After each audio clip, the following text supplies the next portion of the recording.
बिस्मिल्लाहिर्रहमानिर्रहीम। आज कल ये कादियानियों का मसला ये बहुत बड़ा फितना बन चुका है और इसकी जितनी भी मजम्मत की जाए ये कम है। ये बिल्कुल झूठे हैं, कज़्ज़ाब हैं। उसी तरह कज़्ज़ाब है ये ग़ुलाम अहमद कादियानी जिस तरह मुसलमा कज़्ज़ाब था, और इसका और इसके पैरोकारों का इलाज भी बिल्कुल वही है जो मुसलमा कज़्ज़ाब के साथ अबू बकर सदीक़ रज़ी अल्लाह तआला अन्हु ने किया था। इसमें अगर कोई दूसरी राह रखता है तो वो उसका अपना मौक़िफ़ हो सकता है, ये कुरान और हदीस की राय नहीं है। अब मसला ये है कि ये जो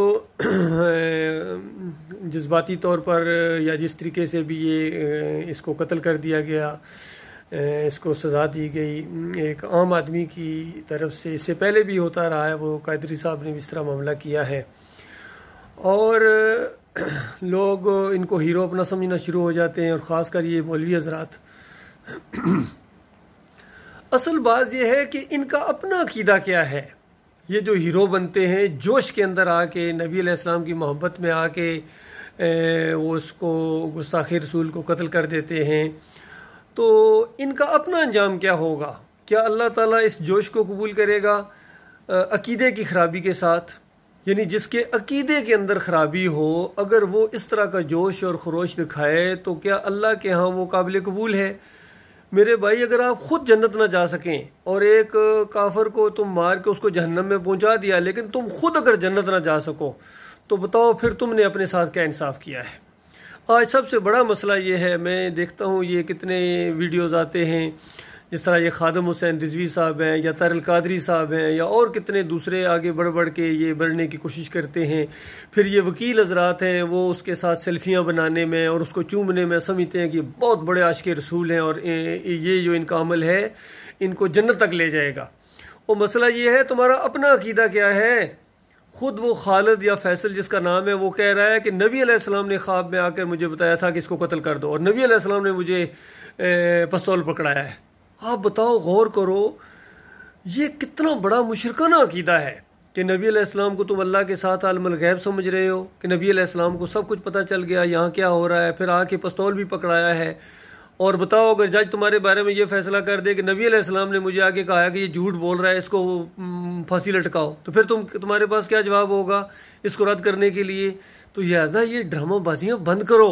नबी अलैहिस्सलाम को ख्वाब में तुम बयान करके अपनी झूठी जो इज़्ज़त और शोहरत कराना चाहते हो, ये बिल्कुल झूठ मामला है।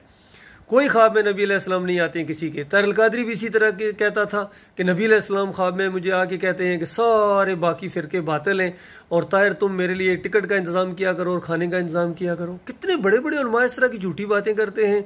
तारिक जमील ने कितने बड़े झूठ बोले हैं नबी अलैहिस्सलाम के ख्वाब के सिलसिले में। कहते हैं वो इंग्लैंड में एक बंदे के ख्वाब में आए थे नबी अलैहिस्सलाम, और वहाँ से उसने मुझे फ़ोन किया है कि नबी अलैहिस्सलाम ने बताया कि तारिक जमील को कहो कि लोगों में ऐलान कर दें कि वो जमशेद को अल्लाह ने बख्श दिया है।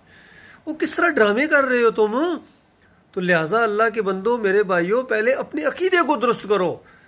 खादम हुसैन रिजवी साहब देखिए किस कदर इनका मुशरिकाना अकीदा है। ये कहते हैं कि अब तारिक, वो क्या नाम है, तारिक बिन ज़ियाद और मोहम्मद बिन कासिम नहीं आएंगे और फलां नहीं आएंगे, अब तुम लोगों को उठना पड़ेगा। हाँ, उनकी रूहें तुम्हारी तरफ ज़रूर मुतवज्जो हो जाएंगी, उनकी रूहें तुम्हारी तरफ मुतवज्जो हो जाएंगी। तो यही तो मुशरिकीन मक्का कहा करते थे, या इब्राहिम अगिसनी या इस्माइल अगिसनी से जब टोका जाता था कि क्यों इनको पूजते पुकारते हो, तो कहते थे हम इनको नहीं पुकारते, इनकी रूहें मुतवज्जो हो जाती हैं, इनकी जनाब वो उनको पता चल जाता है, इनको ये हो जाता है, हम अगर बाबा जी को नहीं देखते हैं, बाबा जी तो हमें देख रहे हैं। तो ये सारे अकीदे अल्लाह के बंदो ये मुशरिकाना है। पहले शिरक से तौबा करो, फ़िरक़ों से निकलो, मसलकों से निकलो, और ये जो पुकारें तुम लगाते हो, पुकारो या रसूल अल्लाह, या अली मदद, या रसूल अल्लाह मदद। तो बताओ, इस तरह के शिरक या नारे लगा के तुम ख़त्मे नबूवत के पहरेदार बन सकते हो?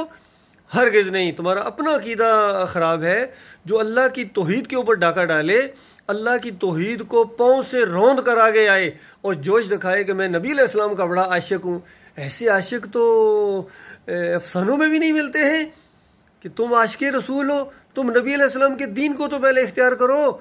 नबी अलैहिस्सलाम ने तौहीद का जो नारा लगाया था मक्का के अंदर, वो तौहीद की दावत उठाई थी, बल कूलू ला इलाहा इल्लल्लाह तुफ्लिहू, कहो अल्लाह के अलावा कोई माबूद नहीं है, तुम कामयाब हो जाओगे। अल्लाह के अलावा कोई पुकार के लायक नहीं है, कोई रुकू और सजदे के लायक नहीं है। کوئی واسطے اور وسیلے کے لائق نہیں ہیں، یہ چیزیں پہلے مانو۔ یہ ہے لا الہ الا اللہ محمد رسول اللہ، کہ اللہ کے علاوہ کوئی الہ نہیں، کوئی داتا نہیں، کوئی دستگیر نہیں، کوئی مشکل کشا نہیں، کوئی حاجت روا نہیں، کوئی پکارنے کے لائق ہی نہیں ہے۔ تو کہاں گئی تمہاری یہ پکاریں؟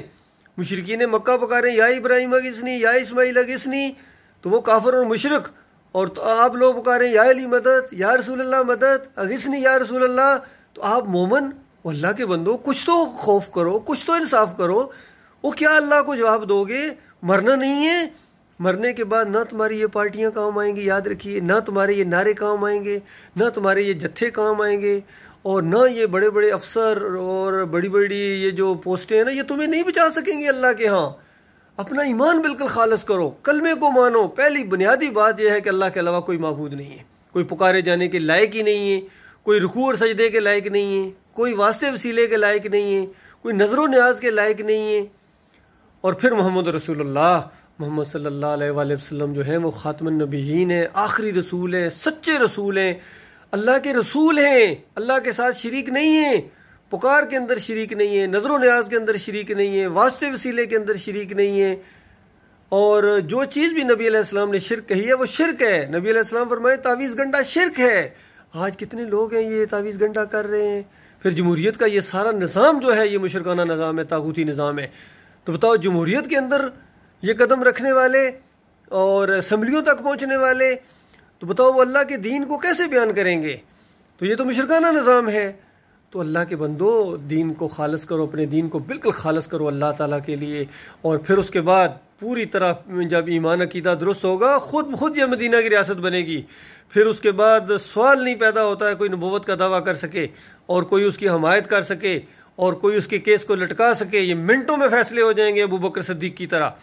اللہ تعالیٰ یہ بات دل کے اندر اتار دے اور شرک سے توبہ کرنے کی توفیق عطا فرمائے، اور اللہ تعالیٰ ایمان خالص کو سامنے لائے۔ یہ توحید کی دعوت ہے اللہ کے بندو، اس کو سمجھنے کی کوشش کرو۔ یہ کلمے کی دعوت ہے، اس کو اگر نہیں مانتے ہو تو یاد رکھو پھر تم نمازیں پڑھو، روزے، حج، زکوٰۃ، قربانیوں کے لیے پوری دنیا کے جانور ذبح کر دو، اور جو کچھ مرضی کر دیکھو، وردی میں مرو یا غیر وردی میں تم مرو، تمہاری کوئی شہادت اللہ کے یہاں قابل قبول ہونے والی نہیں اگر ایمان عقیدے کے اندر شرک ہے۔